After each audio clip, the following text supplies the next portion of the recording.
I don't know कि आपको पता है या नहीं, लेकिन ट्विटर पे अगर लाइक 20-30 हजार के ऊपर लाइक्स पहुंच रहे हैं ना WWE सुपरस्टार्स के, इसका मतलब या तो कुछ एक्सट्रीमली बड़ी चीज हुई है, कुछ कह दिया बहुत ही भयंकर। तो बस मैं वही पैरामीटर बताना चाह रहा था कि रिया रिप्ली का जो रिसेंट पोस्ट है इसमें 70,000 लाइक्स हैं। यस, 70 फ्रीकिंग हजार, and I have no idea why. तो yes so much champions of the world, मैं हूं 3DX Chetan and yes welcome back to another popular opinion, जिसमें मिस्टर क्लिफ ने लिखा है कि Cody Rhodes return might be one of the best returns of all time, like the hype was almost same as that of CM Punk.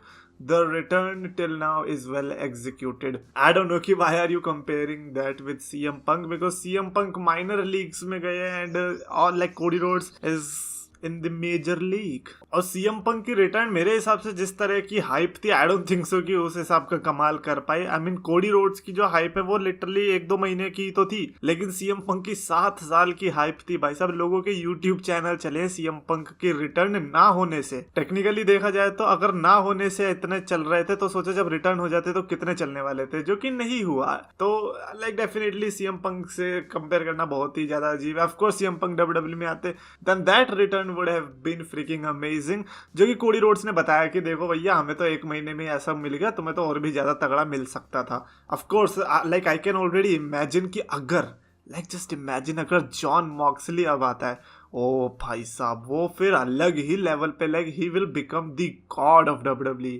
At least जब तक return होगी तब तक, अगर मतलब रूमर्स आ गए। बट हाँ, ये अनपॉपुलर ओपिनियन तो है, क्योंकि काफ़ी लोग मैंने देखा था कि बहुत कम लोग ऐसे थे जो कि कोडी रोड्स को one of the best return में कंपेयर कर रहे थे। मेरे हिसाब से तो ये डेफिनेटली टॉप 3 में रहने वाला है। काफ़ी लोगों ने रिसेंट की एज की रिटर्न से भी बढ़िया बताया था, किसी ने क्रिस जेरिको की रिटर्न से भी बढ़िया बताया था। एंड आई डोंट अंडरस्टैंड कि क्रिस जेरिको की कौन सी वाली रिटर्न कह रहे हो। वो 2013 में जो रॉयल रंबल में रिटर्न हुई थी वो रिटर्न थी कोई बट खैर जैसा भी है, आई थिंक ये अनपॉपुलर ओपिनियन ही रहेगा, प्रॉबेबली बिकॉज कि कोडी रोड्स उतने बड़े हाउस होल्ड नेम नहीं है। तो इसीलिए जब हम ऐसी चीज कहेंगे तो लोग अटैक करने आएंगे कि अरे भैया तूने ऐसे कैसे बोल दिया, उससे अच्छी रिटर्न तो रोमन रेंज की थी, उससे अच्छी रिटर्न तो ब्रॉक लेसनर की थी। But they are not understanding the value of all elite wrestling founder. Like come on man, the competition की कंपनी और उसका फाउंडर और EVP वगैरह कुछ तो रही होगी उनकी पोस्ट, अगर उसको ग्रैब कर रहा है ना कोई, और फिर जिस तरह से वो बोल रहा है कि इजी डिसीजन था, like people are not understanding the gravity of this situation. तो मेरे को तो लगता है कि सिर्फ ये चीजों की वजह से ही ये रिटर्न ऑलरेडी अपने आप में आइकॉनिक बन जाती है। तो of course I would agree with that unpopular opinion कि it has to be one of the best, like best भी मैं कह सकता हूँ, but one of the best तो डेफिनेटली रह गया है मेरे दिमाग में, और लाइक हर जगह, लाइक मेरी हिस्ट्री बुक्स में अब ये छप चुका है कोडी रोड्स का रिटर्न। और अगर नहीं होगी ये वन ऑफ द बेस्ट, वो तो फिर 5 साल में हमें पता चली जाएगा ना। अगर हम भूल गए तो अच्छा हाँ कोडी रोड्स भी तो रिटर्न हुआ था एक बार, अगर ऐसा हुआ तो समझ लेना कि भाई नहीं थी, टट्टी ही रिटर्न थी। तो ये इसकी अनपॉपुलैरिटी को मैं दूंगा 8 आउट ऑफ 10, क्योंकि मैंने बहुत कम बंदे देखे जो कि ऐसा कह रहे हैं।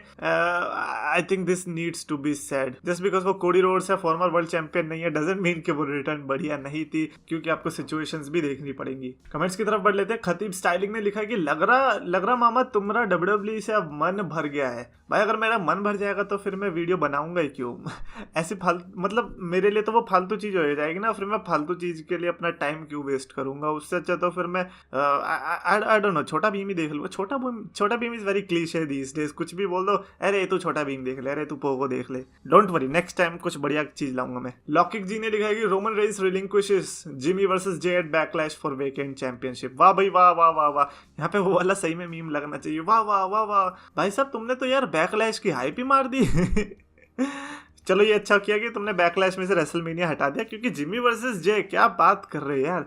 देखो जे ने जिस तरह की परफॉर्मेंस दी थी अगेंस्ट रोमन रेंस, ठीक है कह सकते हैं, but I don't know man. पर हाँ ये भी है कि अगर जे उसने चैंपियनशिप जीत लिया फिर बाद में रोमन रेंस आएगा ठीक ओके, एंड देन जो फाइट होगी ठीक है, आई थिंक ये भी चल सकती है। बट प्लीज यार ऐसे दरार मत दड़वाओ। शकील अहमद ने लिखा है कि चेतन ब्रो क्या एज के फैक्शन में Rhea Ripley, Gable Steveson and Bayley add हो सकते हैं। भाई अभी रिसेंट का देखा था रिया रिप्ली का वो बैक स्टेज का सेगमेंट जिसमें पीछे पर्पल लाइट थी, तो लोग कह रहे हैं कि शायद से वो टीज हो रहा है कि रिप्ली ऐड होगी। एंड आई रियली वांट कि जो एज की फैक्शन है ना, ये 2-3 तो छोड़ो, ये 5-6 बंदों की फैक्शन होना क्या मजा आएगा, क्योंकि आपको नए सुपरस्टार्स एलिवेट भी होते देख सकते हैं और काफी रिसेंट में ऐसा कोई फैक्शन हमें दिखा नहीं जिसमें इतने सारे बंदे थे when it comes to main roster, तो आई थिंक वो अच्छा रहेगा।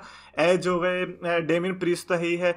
आई would take Rhea Ripley, not Bayley though, like बेली को एज सिंगर सुपरस्टार ही ठीक है। और Gable Steveson I don't think so कि वो भी आने वाला है। हाँ कर सकते हैं, मतलब धीरे धीरे आराम से करो, रेट्रीब्यूशन की तरह, बस हगना नहीं है। न्यू गेमिंग ऑर्डर ने लिखा है कि today's raw was good in my opinion. लगता है चेतन भाई ने कुछ ज्यादा ही एक्सपेक्टेशंस लगा ली थी। ओह सॉरी मैंने एक्सपेक्ट किया कि कोई बढ़िया सी रिटर्न होगी। सॉरी मैंने एक्सपेक्ट किया कि मैंने पिछली रॉ आफ्टर मेनियास देखी थी तो मुझे लगा कि उसके जैसी कुछ होगी। सॉरी मैंने रेसलमेनिया देखी और मुझे लगा कि अरे इतनी बढ़िया रेसलमेनिया तो रॉ भी बढ़िया ही होगी। तो I think sorry for that. हग्गा था भाई वो, क्या बात कर रहे हैं यार। सेथ हेवंस ने लिखा है कि Cody accept Roman challenge, then my hottie Seth will attack Cody and show him who is real dashing. अरे बाप रे, ये पक्का यूट्यूब का ही कमेंट है ना या ये कोई और सी वेबसाइट का कमेंट उठा लिया मैंने। एहसान इकबाल ने लिखा है कि Brock will come to SmackDown, he will hug Roman Reigns and give him the new universal unification title in a gift.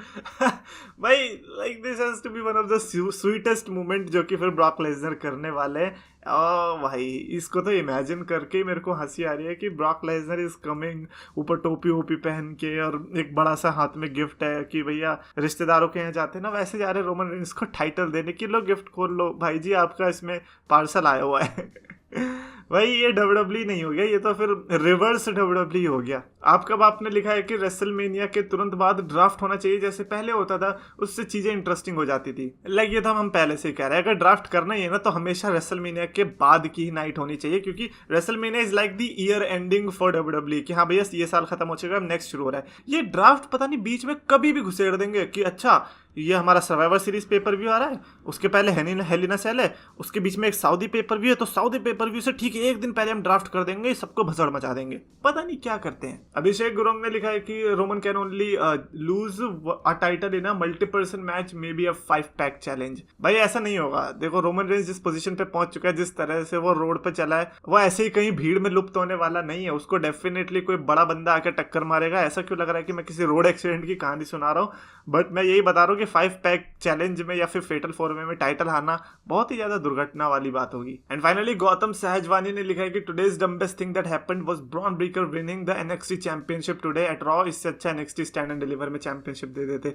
मेरे को तो लगा कि डम्बेस्ट तो नहीं थी, सबसे बढ़िया चीज थी वो, क्योंकि ब्रॉन ब्रेकर को वो टेस्ट कर रहे थे। आई थिंक वो टेस्ट सक्सेसफुल भी होता दिखाई दे रहा है। बट हाँ ये है कि यार फिर स्टैंड और डिलीवर में क्यों हारा, पर जिस तरह से हारा वो भी तो हम लोगों ने देखा ही था ना। और हो सकता है कि विंस मैकमैन को ये लग रहा होगा कि यार स्टैंड और डिलीवर देखा ही किसने होगा, चुपचाप इन्हें रॉ में डालो, रॉ में जो होगा उसी कोई मेन मैच डालेंगे। मैंडी रोज कह रही होगी थैंक गॉड मैं रॉ में नहीं आई, वरना मेरी भी चैंपियनशिप जाती। यार ये मैंडी रोज की फैक्शन का नाम इतना AEW इंस्पायर्ड क्यों है यार? ऐसा लगता है कि भाई किसी AEW फैंस के बारे में हम बात कर रहे हैं। Toxic attraction what. Anyways that's it for this video. Definitely comments में लिखकर बताना कि क्या कोडी रोड्स आपके top 3 like historic returns, best returns में आ चुका है या नहीं। कमेंट्स में लिखो। अगर आपको वीडियो पसंद आया तो प्लीज लाइक और शेयर करो, चैनल को सब्सक्राइब करो। रेस्लिंग फैंस को पास बुलाया, मीठे शब्दों से सबका दिल था चुराया, अपने नाम का सच टर्म था बनाया, 2 लाख का इसने परिवार था जुटाया। पर समय की मार है, ये मेहनत की हार है, ये खुद को बदलना तो मेरे शब्दों के विचार है। अफसोस है कि आज सबने इसको भुलाया, फ्राइडेज को इसने RKO था लगाया, फ्राइडेज को इसने RKO